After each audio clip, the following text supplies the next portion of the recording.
Hello everyone and welcome to a brand new episode of the Sports Insight with your host Alamdar Khan. And yes, as you know, we give you information about sports from all across the globe. You guys can surely reach out to us on our social media handles, which is @Indus News Sports. That basically works both for Twitter and for Instagram. But anyways, we'll go to the headlines first. And yes, Babar's sensational century along with Rizwan's 50 helped Pakistan win their third T20.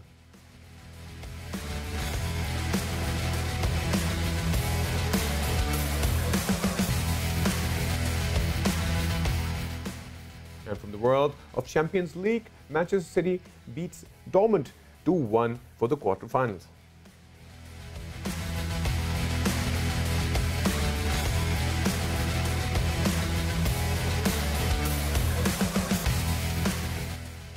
And yes, from the world of NBA, Philadelphia 76ers defeat Brooklyn Nets 123-117.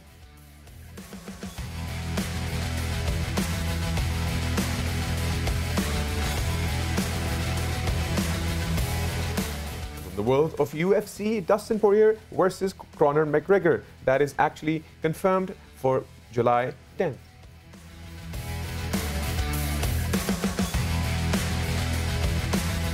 And yes, those were the headlines. And yes, what a phenomenal match it was. Pakistan beating South Africa by 9 wickets. I think it was one of the most phenomenal performances seen by the team. Not only that, Babar Azam's century and obviously him earlier being announced as the #1 ODI batsman, now making his maiden century, which was brilliant. So anyways, to discuss more of this, we have with us Shahryar Malik. Shahryar, welcome to the show. Thank you so much, Alamdar. So Shahryar, let's talk about the situation and scenario that actually took place yesterday. Pakistan's amazing victory against the Proteas. It was like, you know, he literally, Babar Azam and Rizwan were spot on. What's your take on the entire match? Yes, exactly. It was a fantastic match. We all enjoyed it. And the way Pakistan chased, it was totally unbelievable. The highest chase Pakistan has, it is right now. Right. And Babar Azam played a brilliant innings and Rizwan supported him very well as well. There were little laps in the bowling, I guess. Yes. Yeah, there were laps, absolutely. That's exactly where I was heading to. But you can continue talking about the bowling side, no worries. Yes, there were little laps in the bowling. I guess they weren't up to the mark from the starting point. Shaheen Shah Afridi and then Hassan Ali coming in the attack after him. Nawaz was a little better than all the others, I guess. But I think we have to improve our bowling, especially getting the openers in quick time is very important in these games. So let's see how the fourth game goes on. And I think we missed a trick by letting go Usman Qadir. He was not selected in the team. He should be in the team because slow bowlers and especially leg spinners are wicket-taking bowlers. Yes. So not having him in the team was a little... Usman Qadir should have definitely, in my opinion as well, that is exactly what I was discussing. Usman Qadir had to be in the team on the bowling side because I think we need those leggies, we need those leg spinners to ensure quick fall of wickets, because ultimately the score that South Africa did surely was a very high level chase.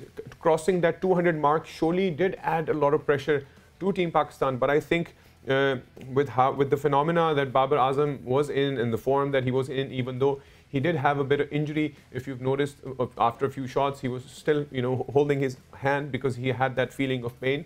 But I think he managed to pull it off on a superior level. Yes, all credit goes to Babar Azam. It was a captain's inning. He played very well. He couldn't go off very well in the last match. He scored a 50, but it was around for 51 balls. Right. But in this match, from the starting point, he knew they had to play with a good pace. And so he did. And thankfully, we won the match. And that's the best thing we have. Always, we've seen Pakistan chasing, they're not very good in chasing targets. So it was a very comprehensive win, and winning the match, 2 overs were left, 12 balls were left, and we chased a total above 200. So that is very good, and we're very encouraged to see such performance from the Pakistani side. We have to see Haider batting in these conditions right now, because we've seen Haider being a bunny of Shamsi. So in the next match, I hope he gets a chance. And Asif was in the team. It is a little... it is a thing that has to be discussed in the team management as well. If Asif is coming in, maybe they have to rest a fast bowler to bring in Usman Qadir, or what they do in the next match. Let's see how the team goes on. Right. And talking about, obviously, let's even look at the strike rates. I mean, like Babar Azam managed to do 122 for 59 balls. And ultimately, obviously, Mohammad Rizwan, he's also trying his level best to be consistent in the long run. And to be honest, when Fakhar Zaman came and he managed to he just used 2 of the balls with a strike rate of 400, managed to just end the match and crash the Proteas, which is surely a phenomenon. But do you think that in the long run, are we getting into that stable zone as a consistent Pakistan cricket team? Yes, we all hope that we can be very consistent. But again, we're having changing the opening partners. Babar Azam is opening now with Rizwan. Last time Sharjeel came in the side. I think this is the right time now to get the slots set for the batsmen. Now, if you want the openers for Babar and Rizwan to open the batting, so they should be set and they should be given 5-10 matches in a consecutive long run. And Fakhar should be batting in one down position. The way Fakhar has been hitting the ball recently, it is very encouraging to see. And maybe he can settle in the one down position. And if Babar Rizwan give us a good start as openers, Fakhar and Hafiz coming after him, and then Haider Ali and Asif, we were very formidable middle order as well. And we can hope that they perform regularly the way we've been talking about all the talent Haider has. Haider, we've seen him play PSL very well, and we discussed earlier as well that he's playing the leagues very well, and international cricket he's struggling a bit. So it's we have to see how he and Asif perform in the middle. Right, and talking about the one down position, obviously that's one of the most crucial ones. And I think with the wisdom and with the experience that Fakhar Zaman has, I think he should surely be there. Followed up by Mohammad Hafiz. Obviously, he has a lot of vision with regards to his performance, and he's done brilliantly well lately. So I think we need to have the senior bunch of batsmen to ensure that there are no further fall of wickets, and then maybe we can follow up with Haider Ali, because I think I was still looking forward that if there was an opportunity for Haider Ali to come and perform, maybe in the middle order things may be different for him as a performer. Exactly, that is what I was also wanting to see Haider and Asif bat. But let's see and hope maybe they get a chance in the next match, and we can see what they have in their bag.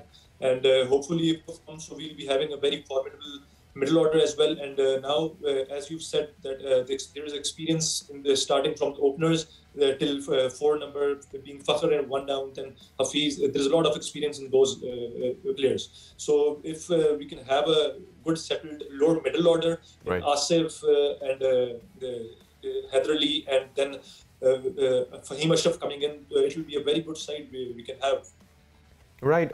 Let's hope that they stay consistent with regard to the team order or the order that is now established, because I think that would allow them to explore more on the side of what Pakistan cricket team can truly do.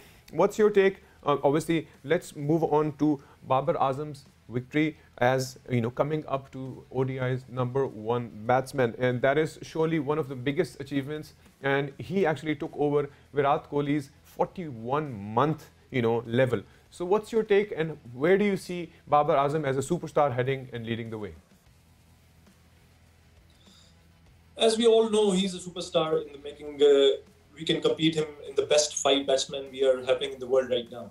So it is very encouraging to see him being the #1 ranking in the right now, and especially taking over Kohli, who we all know he's the most consistent batsman we've all seen in the recent past. So it is very encouraging, and it will be a really big morale booster for Babar himself as well. And he's very keen to perform regularly. And whenever he comes in the crease, we know he's here for a long innings. And that was what we have been missing for a long time, century players. Now we see Babar as a century player, and then it is very encouraging to see Fakhar in the form of his life as well. And he's also a century player. So it is very encouraging for us to have players like Babar Azam and then Fakhar Zaman, and hopefully Babar Azam continues such form, and we'll see.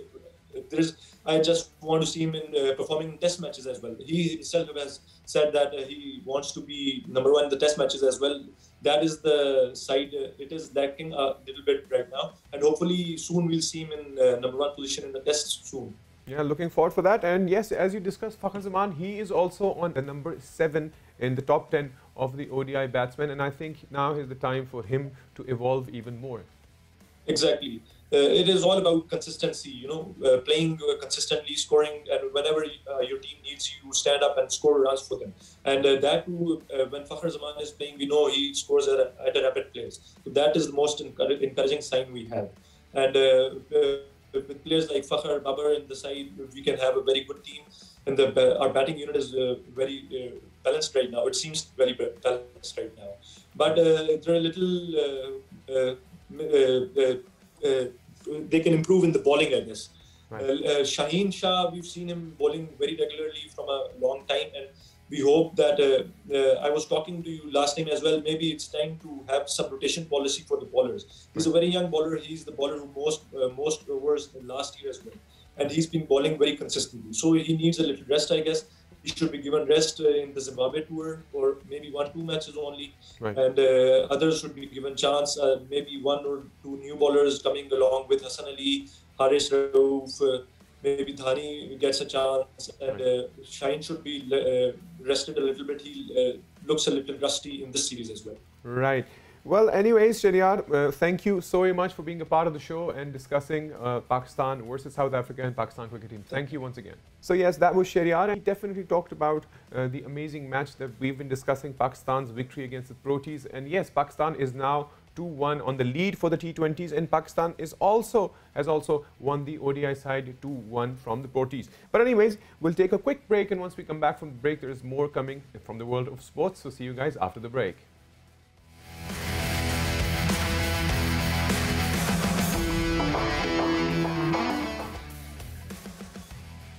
And welcome back from the break. And yes, before the break, we did discuss Pakistan versus South Africa, the third T20. Obviously, we had a brilliant discussion and what a match it was. But anyways, now that we're back, we'll surely be talking more about the world of football. Yes, a few major upsets to begin with, that, Liverpool actually had this last chance that they had to, win against Real Madrid.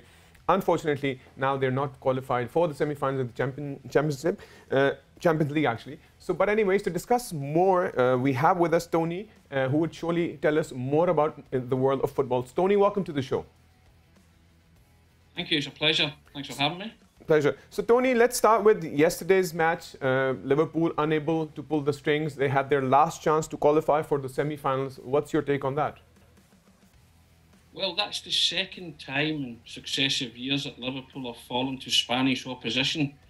They fell to Atletico Madrid last season and now Real Madrid this season. But you always felt that after the first leg with the 3-1 deficit that you didn't feel that Liverpool were capable of making a stirring comeback the way they did against Barcelona 2 years ago. They've struggled for goals. They've only got 1 win at Anfield in 2021, and they've only scored 3 goals at Anfield. So you can see where the problems lie. And I think Jurgen Klopp spoke earlier this season. He said he wanted to bring Timo Werner to Anfield, but he ended up signing for Chelsea. So you look at Liverpool and you think they're struggling both domestically, and now they've gone out of Europe. So right. you sort of see that Jurgen Klopp what kind of surprises me that, now the home ground edge is comparatively different as well. We've seen them perform on, Anfield on a very different level when they're on their home ground. If you remember the match against Barcelona back in 2018-19, which was like on their home ground, they completely changed the entire game. But yes, we don't have that situation scenario anymore. That, even if they are playing on their home field, do you still think they did have any edge on Anfield?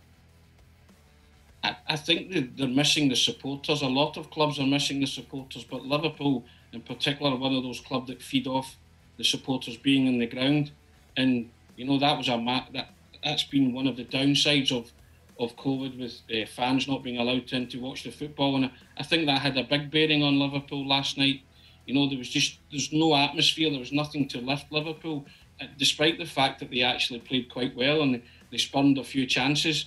But I always felt that it was a tall order for Liverpool, and without the backing of that partisan crowd, I always felt they were up against it, and it turned out to be the case. Right, and even in last night's match, if you remember, they did have a lot of chances starting from the first half. I think they had so many chances.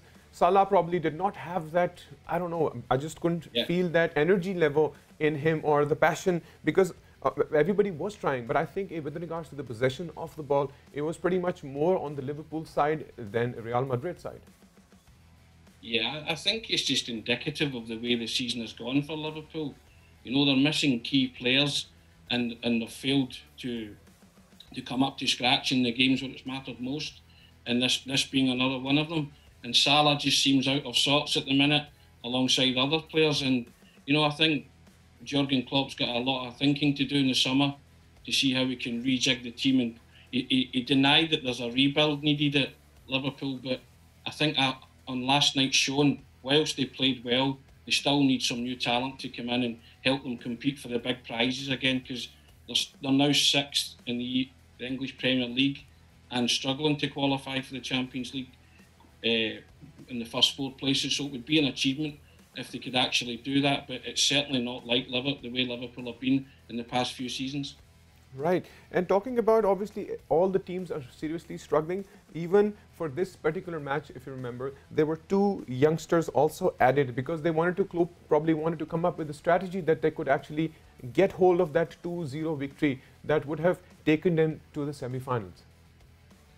Yeah, it shows you maybe the lack in depth of squad that maybe Liverpool have at the minute, where they're bringing in youngsters or well, they brought in some talented players, but you know, it's a massive ask to ask youngsters to come into a game of that magnitude and help Liverpool go through to the semi-final. And it's a massive blow to Liverpool, but they've been there before and they'll be back again. So it's just a question of Jurgen Klopp rebuilding the team in order to compete for the big prizes, as I said.